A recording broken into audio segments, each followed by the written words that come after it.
very easily to the people. They might try to convince them, saying, listen, this uprising is not going as smooth as we thought. The rebels are incurring a lot of casualties. It is costing the country a lot. We don't want to spill more blood. But I don't think that anyone would really appreciate seeing Gaddafi leave in impunity, basically. OK, Hoda, thank you very much indeed. Hoda Abdelhamid, live for us there in Benghazi.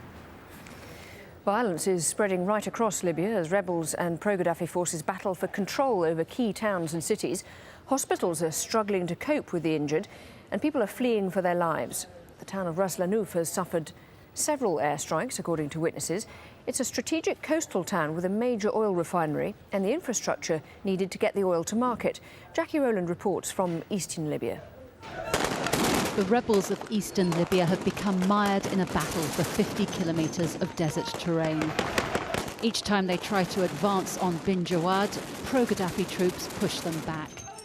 And the rebels are increasingly on the defensive at their own forward position in the oil town of Ras Lanuf. Once again, Gaddafi's forces exploit their advantage from the air. The rebel army is a sitting target in this open terrain. They fire back randomly. Some of these fighters have never handled a weapon before.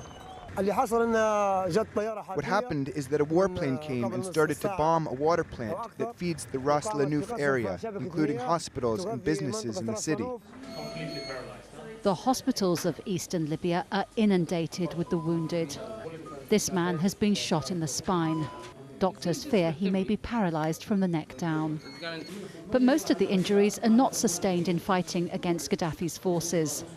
The rebels are untrained and undisciplined. They are wounding each other with reckless gunfire. We are in a crisis right now. If the situation and the shelling continue, then we will not be able to cope at all. We will have to stop. What the rebels lack in training and in strategy, they make up for in enthusiasm and the conviction that they are fighting for a just cause.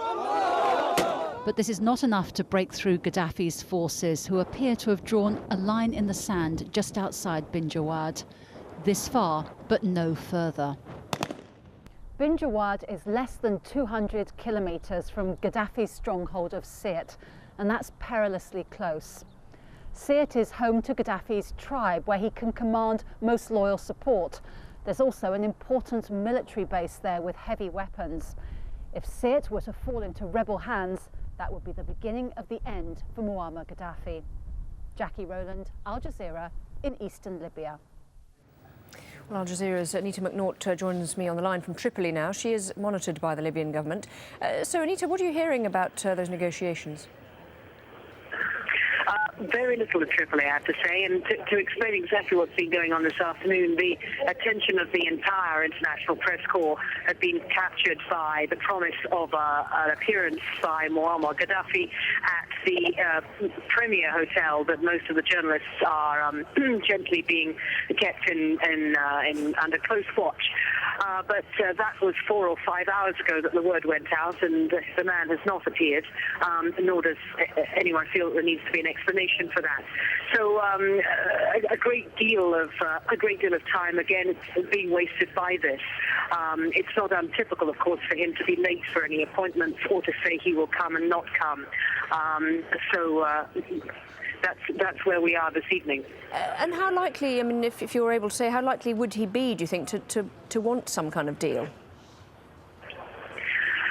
Well, that is exactly why so many people came here today, it has to be said. And the question here is what exactly his response is to these rumours swirling around the country of this almost uncharacteristic compromise or theoretical or rumoured compromise by Colonel Muammar Gaddafi. People really couldn't quite believe it, and that's why they wanted to come and hear it from his own mouth. Now, what I am being told by sources not close to him but on a million miles away from him is that none of it is even remotely credible, and that he's certainly not going to climb down, and that he's merely putting in appearance to state how very steadfast he is in intending to continue the way things are. But I can't vouch for any of that information either. I've been given a lot of misleading signals in the days I've been here. So until he actually turns up and says something, if he does ever turn up, we are none the wiser. OK, Anita, thank you very much indeed. Anita McNaught, they're waiting for a news conference with Colonel Gaddafi at the Premier Hotel in Tripoli. Now, ahead on the News Hour, we'll talk about a series of protests across the Egyptian capital, Cairo. Egyptian Copts have been protesting against the burning of a church last week. There are also reports of clashes between Muslims and Copts. We'll be live in Cairo for the very latest.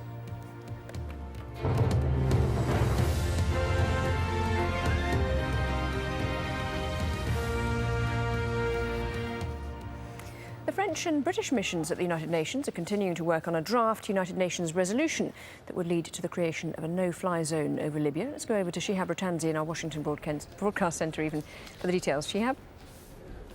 Thanks, Lauren. The two powers have been working on a draft, but some members of the UN Security Council have previously made clear their opposition to such a plan. Joining us live from the United Nations is Farhan Haq. He's Deputy Spokesman for UN Secretary-General Ban Ki-moon. Let's begin there then. Are we expecting any further developments on that draft or potential draft resolution? I don't think that it's moving just right now within the Security Council. The Security Council, in fact, this morning had an update on political developments, including in Libya, from the head of the UN's Department for Political Affairs. But there hasn't been any scheduled effort to either bring to the floor or to, let alone to vote on, any new draft resolutions. So that hasn't happened so far. Of course, the members of the Council may still be dealing with each other behind closed doors, as they tend to do before they work on issues as a united Security Council. So was this 72-hour deadline and possible national amnesty for Gaddafi discussed in that meeting at the Council this morning when developments were being discussed? Well, I don't have the full details of the closed consultations of the Security Council. At the same time, the basic point is that this is one of those issues that has been dealt with among the various Libyan groups. I don't know when this will come as an issue before the bodies of the United Nations, such as the Security Council. Right, but the Libyan groups are offering a national amnesty. What about the potential for an international amnesty? Is there any at least preliminary discussion about the UN Security Council deferring its referral of Colonel Gaddafi to the ICC prosecutor in the interests of conflict resolution? No, that hasn't come up. In fact, the Security Council, as you know, just a little over a week ago, did bring the matter of Colonel Gaddafi and his family members and others to the International Criminal Court, and the prosecutor, Luis Moreno Ocampo, has actually already begun to gather pertinent evidence. So that effort is actually very much picking up steam. Right, but under Article 16... have a deferral. Yeah. Any effort to have a deferral would have to involve a new request coming into the Security Council, and that hasn't happened. Right, but if there is, if these reports are credible, then might it not be worth making some preliminary preparations if there's a 72-hour deadline to avoid further bloodshed by offering an amnesty to Colonel Gaddafi and invoking Article 16 of the Rome Statute and deferring the referral to the ICC prosecutor? Well, the Security Council doesn't